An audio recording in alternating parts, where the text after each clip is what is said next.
우리 인사하겠습니다. 메리 크리스마스. 자, 성탄절은 다가왔는데 교회는 이런 예식을 하다가 보니까 이 성탄에 있는 말씀들을 하기가 참 어려워서 다음 주간에 또 우리 성탄 축하 예배 드리도록 하겠습니다. 이 원래 이 은퇴 예배는 우리 노회장님이나 또 시찰에 목사님들을 모시고 같이 은퇴 예배를 드려야 되는데 지금 시국인 만큼 또 지금 주일이나 오후에나 예배 드리는 곳들이 그렇게 많지 않습니다. 그래서 타지에 계시는 목사님들을 초청해서 할 수가 없어서 우리 당에서는 우리 당회로 하자 그렇게 결의를 하고 이렇게 진행하도록 했습니다.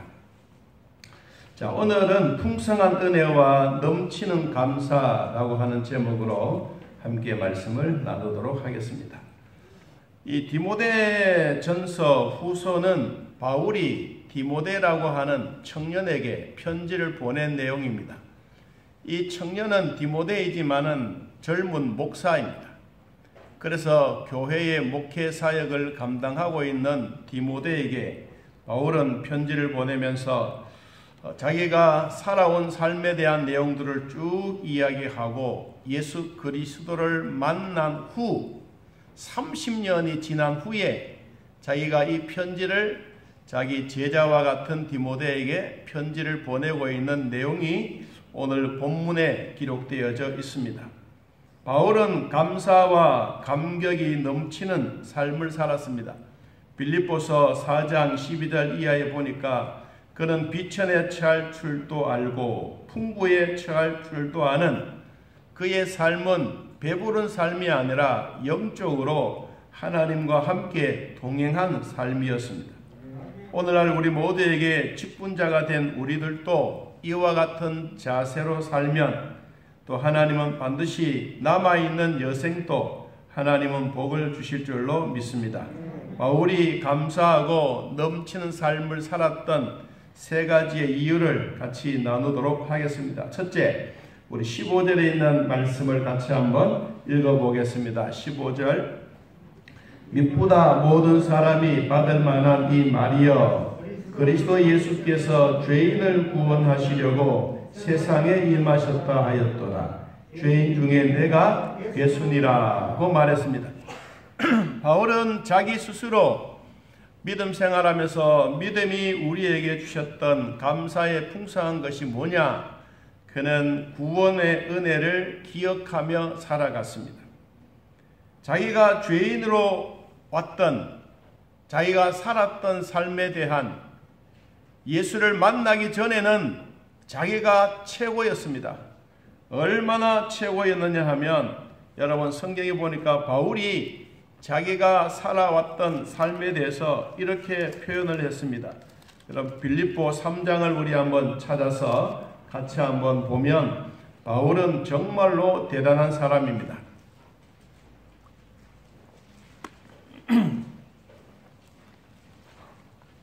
빌립보서 3장 4절 말씀. 빌립보 3장 4절. 우리 한번 같이 6절까지 한번 읽어보겠습니다. 그러나 나도 육체를 신뢰할 만하며 만일 누구든지 다른 이가 육체를 신뢰할 것이 있는 줄로 생각하면 나는 더욱 그러하리니 나는 8일 만에 할례를 받고 이스라엘 족속이요 베냐민 지파요 히브리인 중에 히브리인이요 율법으로는 바리새인이요 열심으로는 교회를 박해하고 율법의 의로는 흠이 없는 자라.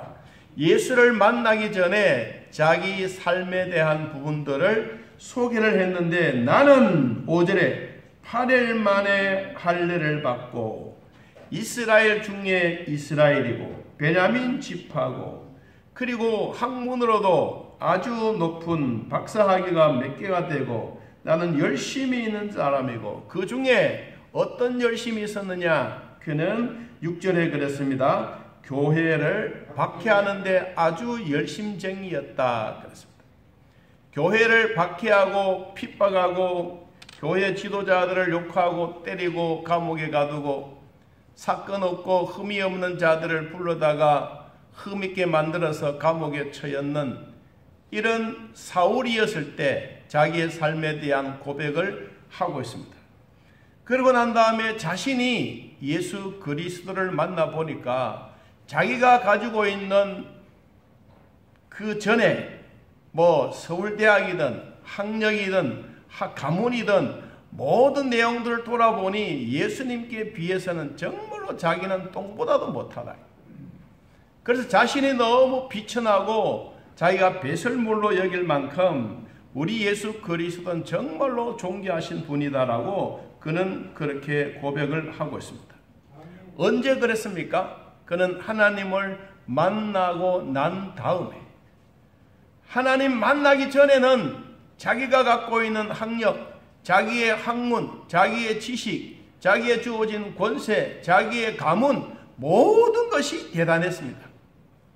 그런데 막상 알고 보니까 주님을 만나보니 자기가 그렇게 귀중한 것이, 주님을 만나보니 자기는 아무것도 아니라, 그래서 성경이 뭐라고 말했냐, 배설물처럼 자기는 여겼다 그랬어요.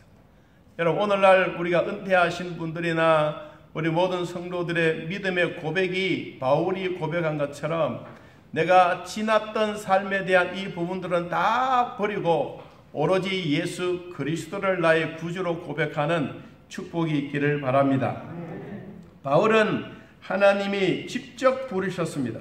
예수를 믿는 사람들을 핍박하고 회방했던 자가 그 속에 하나님의 영이 들어가니까 이때부터 시작해서 우리로 말하면 완전히 돌아버렸습니다. 누구에게 돌았느냐 하면 예수 그리스도에게 돌아버렸습니다. 그러니까 주변에 있는 사람들이 다 놀랐습니다. 야, 너 어제만 하더라도 한 달 전만 하다가 감옥에 가뒀던 너가 어떻게 예수 믿는다고 그렇게 큰 소리를 치고 있느냐. 그리고는 그가 다니는 곳곳마다 복음의 메시지가 전달되어졌습니다. 알고 보니까 예수 그리스도를 만났습니다. 오늘 여기 앉아 계신 사랑하는 성도 여러분, 저에게도 예수 그리스도를 만났습니다. 여러분들이 다 그리스도를 만났습니다. 만났기 때문에 앉아있는 자세가 하나님 보시기에 아름답고 여러분의 마음속에 성령님이 계시기 때문에 하나님의 말씀에 은혜와 깨달음이 오는 것입니다. 만일에 여러분의 심령 속에 성령이 계시지 않는다면 여러분이 이 자리에 앉아있는 시간이 정말로 지루하고 내가 왜 와서 이렇게 추운데 싫으면서 왜 왔을까, 아마 그런 생각을 가질 겁니다. 그런데 여러분, 날씨는 춥지만 따뜻하신 성령님이 여러분 안에 계시면서 하나님의 성령에 감동된 말씀을 통하여 여러분들이 깨달음을 주셨습니다. 그래서 우리는 그 말씀에 이해가 되고 하나님이 우리에게 깨달음을 주셨기 때문에 우리는 아멘 하면서도 이 자리에 있는 시간이 집에서 있는 TV 보는 시간보다가 훨씬 더 낫다는 사실입니다. 그렇기 때문에 오늘 주 안에서 감사하면서 은퇴하신 분이나 우리 모두가 예수님이 우리를 구원해 주셨던 구원의 은혜를 절대로 잊어버리지 말자. 두 번째, 오늘 성경 말씀 보니까 이런 말씀을 했습니다. 아무리 세월이 흘러가도 하나님의 은혜를 잊어버리지 말아라 그랬습니다. 바울이 처음 구원받을 때와 같이 30년의 세월이 흐른 후에 기록되어지는 이 디모데에게 편지를 보내면서 자기가 30년 전에 그리스도를 만났던 이야기를 다시 한 번 더 회복시켜 주고 있습니다. 30년이 흘러도 바울에게는 구원의 감격이 되살아나고 하나님의 은혜는 더욱 충만했습니다. 우리가 은퇴를 하면 예수도 함께 은퇴하는 것이 아닙니다. 초등학교 6학년 졸업하면 학문도 졸업하는 것이 아닙니다. 오히려 인간의 인격을 쌓아가고 인간 됨됨이를 만들어가는 진정한 하나님의 믿음으로 살아가기 때문에 우리는 은퇴를 하면 모든 세월이 끝난 것처럼 생각하지만 요사이는 은퇴가 곧 우리의 시작이라는 것을 잊지 않기를 바랍니다. 직분자로서 사역을 감당할 때는 그것을 잘 몰랐는데 막상 은퇴를 하고 나니 열심히 하지 못했던 것이 아쉬울 때가 있습니다.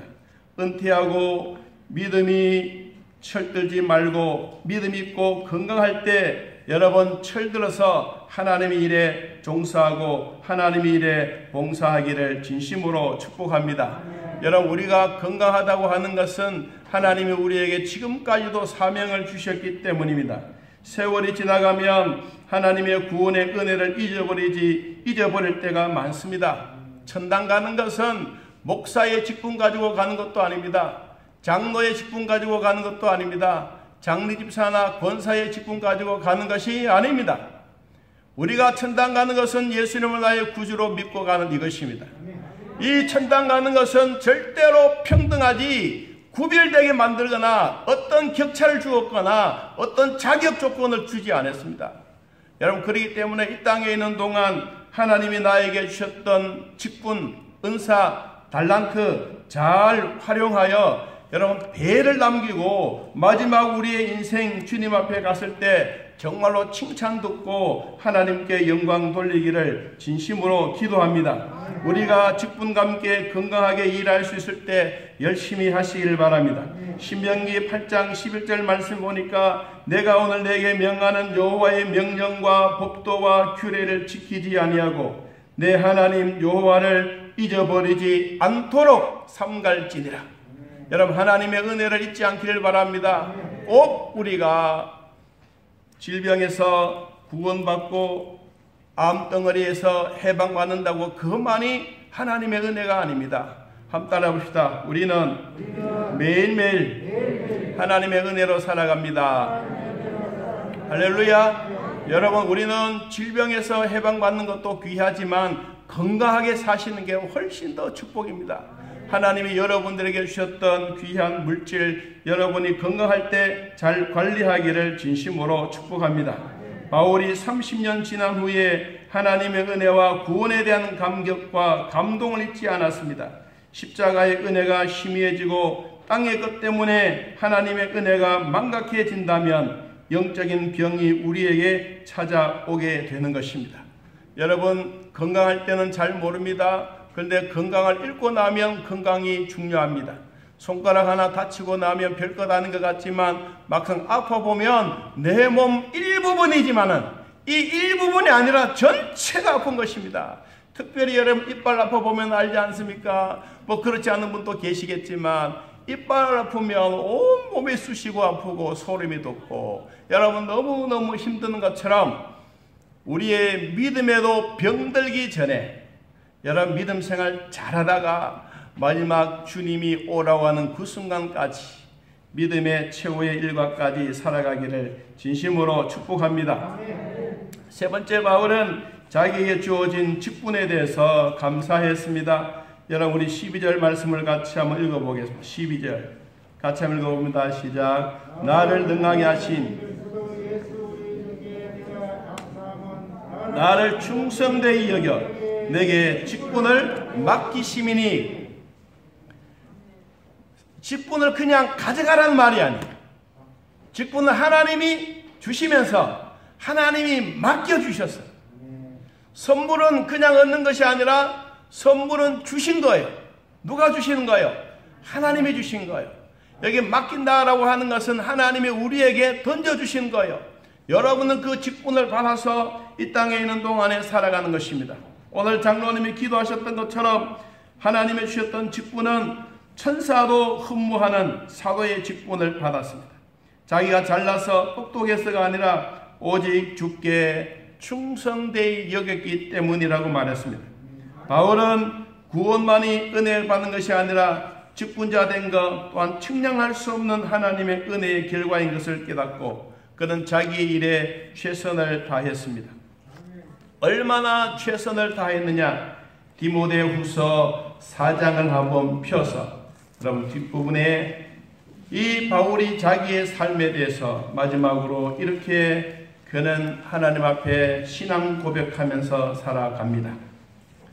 디모데후서 4장 6절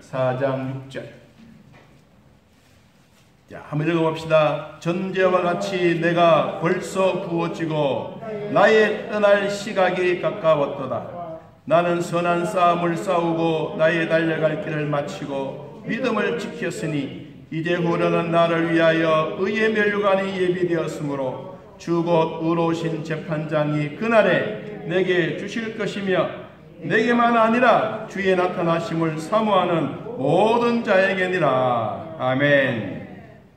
선한 싸움을 싸웠다. 우리는 이 땅에 살아가면서 싸움 잘합니다. 말싸움, 수다쟁이. 그런데 기도 싸움은 잘 안 합니다. 말씀 싸움도 잘 안 합니다. 영적 싸움도 잘 안 합니다. 그런데 바울은 자기가 뭘 했느냐? 나는 선한 싸움을 싸웠다. 여러분 또 마지막까지 하나님의 말씀을 붙잡고 선한 싸움 싸우시기를 축복합니다. 그리고 나의 달려갈 길을 마쳤다. 달려가는 길은 똑바른 길만 있는 게 아닙니다. 꾸불꾸불하고 정말 할아버지가 보면 넘어질 만큼 꼬불꼬불한 길도 있고 장애물 경기도 있고 물도 있고 산도 있고 건너가야 될 것이 참 많습니다. 그런데도 바울은 자기가 살아온 삶에 대해서 나의 달려갈 길을 마치고 여러분 마지막까지 여러분이 달려가는 천국행 마라톤 선수 42.19km 뛰어갈 때 힘들고 어렵고 눈물 나고 한숨 나고 주저앉고 싶고 펑펑 울고 싶을 때에도 다시 일어나서 오뚜기처럼 여러분들이 달려갈 길을 뛰어가기를 바랍니다. 우리는 그때 가면 히브리서 12장에 나온 말씀처럼 우리가 모든 경기장에 우리의 선배들, 우리 아버지, 우리 엄마 또 여러분의 온 가족들이 뛰어나와서 여러분들을 환영하고 예수님은 우리에게 면류관을 씌워 주십니다. 여러분의 달려갈 길 끝까지 달리시기를 축복합니다. 또 뭐라고 말씀하셨느냐 하니까 믿음을 지켰다. 경기하는 사람은 경기에 규칙이 있습니다. 이 규칙을 지켜야 합니다. 규칙을 안 지키고 새치기 한다면 이거는 있을 수가 없습니다. 하나님의 말씀 잘 지키시고 마지막까지 살아가면 주님이 그날에 내게 주실 것이며 내게만 아니라 주의 나타나심을 사모하는 모든 자에게 다 주신다고 했습니다. 여러분 이 상을 다 받아 누리기를 축복합니다. 젊고 유능한 한 청년이 고급 승용차를 타고 길을 갔습니다. 도로에는 큰 트럭도 작은 차도 그리고 버스도 지나갔습니다. 한 아이가 돌멩이를 들고 차를 향하여 몇 번이나 던졌는데 이 돌멩이가 차에 맞지 아니하고 그냥 싱싱 다 지나가 버렸습니다. 그리고 마침내 자기가 돌을 던졌는데 아이고 번쩍 삐까한 차에 큰 돌이 탁 부딪혔습니다. 운전하던 청년이 내렸습니다. 여기서 입에서 조선말, 미국말, 이 말 저 말 막 섞어서 막 한참 짓거렸습니다. 그리고 이 아이에게 달려가서 너가 왜 이런 돌멩이를 던졌느냐? 그리고 변상을 받아야 되겠다고 너희 부모님께 가자고 여러분 그렇게 이야기했습니다. 그러더니 소년이 눈물 훔치면서 말했습니다. 제가 돌멩이를 던지지 않았으면 아무도 차를 세워주지 않았습니다. 저기 우리 형이 휠체어에서 굴러 떨어져 있는데 아무도 도와줄 사람이 없어서 제가 있는 힘을 다해서 돌멩이를 차에 던졌습니다. 그때 마침 청년이 내렸습니다. 그리고는 청년의 목에서 무언가 올라오는 느낌을 가졌습니다. 아무 말도 하지도 않고 그 형이 도랑에 쿡 처박혀 있는 휠체어를 끄집어내었습니다. 그리고는 이 자기 동생에게 주면서 그래 너는 정말로 참 좋은 사람이다. 앞으로 큰 일을 할 수 있는 사람이야. 그리고는 이 사람은 물어달라는 소리도 없이 그냥 휠체어를 타고 가자고 하니까 차를 타고 가자고 하니까 아니요 우리는 집이 가깝기 때문에 안 가도 돼요. 그래서 이 청년은 차를 몰고 자기가 가야 할 곳으로 갔습니다. 그 후에 이 청년은 차를 수리하지 않았습니다. 그리고 그 상처를 볼 때마다 자신을 향하여 도움을 청해오는 사람을 외면하지 말라고 하는 마음의 다짐을 하면서 스스로 살았습니다. 여러분, 우리는 예수 믿는 하나님의 자녀들입니다. 예수님의 십자가의 상처를 잊어서는 결코 되지 않습니다. 승용차의 상처를 그대로 달고 다니듯이 우리는 십자가를 짊어지고 달려가야 합니다. 힘든다고 무겁다고 내팽개치거나 또한 지겹고 귀찮다고 긴 십자가를 칼로 동강동강 내지 않기를 바랍니다. 끝까지 십자가를 부둥켜 안고 주님 부르시는 그날까지 달려가기를 축복합니다. 갈라디아서 2장 20절에 내가 그리스도와 함께 십자가에 못 박혔나니 그런즉 이제는 내가 사는 것이 아니요 오직 내 안에 그리스도께서 사는 것이라. 이제 내가 육체 가운데 사는 것은 나를 사랑하사 나를 위하여 자기 자신을 버리신 하나님의 아들을 믿는 믿음 안에서 사는 것이니라. 여러분, 앞만 바라보고 열심히 너무 빨리 달려가면 우리 주변에 돌을 던지는 사람이 있어도, 그리고 도와줘야 될 사람이 있어도 그냥 모르고 쌩쌩 지나갑니다. 어쩌면 우리의 인생에 60을 살고 70년이 되고 은퇴를 하고 있는 우리 동안에 한번 내 자신을 한번 돌아보면 내 주변에 돌을 던지면서 좀 도와달라고 한 사람들이 없었겠습니까? 우리 모두에게도 있습니다. 있지만 다 지나가 버렸습니다. 지금 또 나를 향하여 돌을 들고 던지고 나쁜 놈, 죽일 놈 이런 얘기 하더라도 만일에 여러분들에게 조금이라도 도움을 구한다면 마음을 다하고 십자가의 상처를 내 마음에 기억하면서 여러분 그리스도를 위하여 도와주시기를 바랍니다. 이것이 우리의 삶이요 앞으로 살아가야 될 하나님의 은혜입니다. 우리는 우연이라는 게 없습니다. 우리는 모두가 필연입니다. 여러분, 씨앗은 흙을 만나야 삽니다. 그리고 고기는 물을 만나야 숨을 쉽니다. 사람은 사람다운 사람을 만나야 행복하고 맹수들은 산이 깊어야 짐승들이 살아갑니다. 지렁이는 흙이 있어야 오래오래 살아갑니다. 우리 예수 믿는 사람은 하나님을 만나야 됩니다. 이 하나님만 만난 것이 아니라 여러분들이 하나님 안에 있기를 축복합니다. 우리는 다 예수 그리스도 안에 있습니다. 안에 있는 우리들 십자가를 바라보면서 그 십자가의 상처가 오늘 내 안에 있는 것을 꼭 기억하고 여러분 마지막까지 여러분에게 주어진 자기의 십자가를 짊어지고 가기를 바랍니다. 어쩌면 여러분의 아내일 수도 있고 여러분 남편일 수도 있고 어쩌면 내 친척일 수도 있습니다. 십자가를 버리지 말고 누군가가 나에게 돌을 들고 던지면 나쁜 놈이라고 하기 전에 그 사람이 어떤 환경에 처해져 있는지 한 번 더 돌아보면서 여러분 마지막까지 주 안에서 승리하고 여러분의 기도의 자리, 하나님의 말씀의 자리, 여러분에 있는 그 자리가 성령의 분위기를 통하여 좋은 사람들이 되어가고 선한 싸움 싸우고 달려갈 길을 마치고 믿음을 지키는 바울 같은 여러분의 삶이 되시기를 진심으로 축복합니다.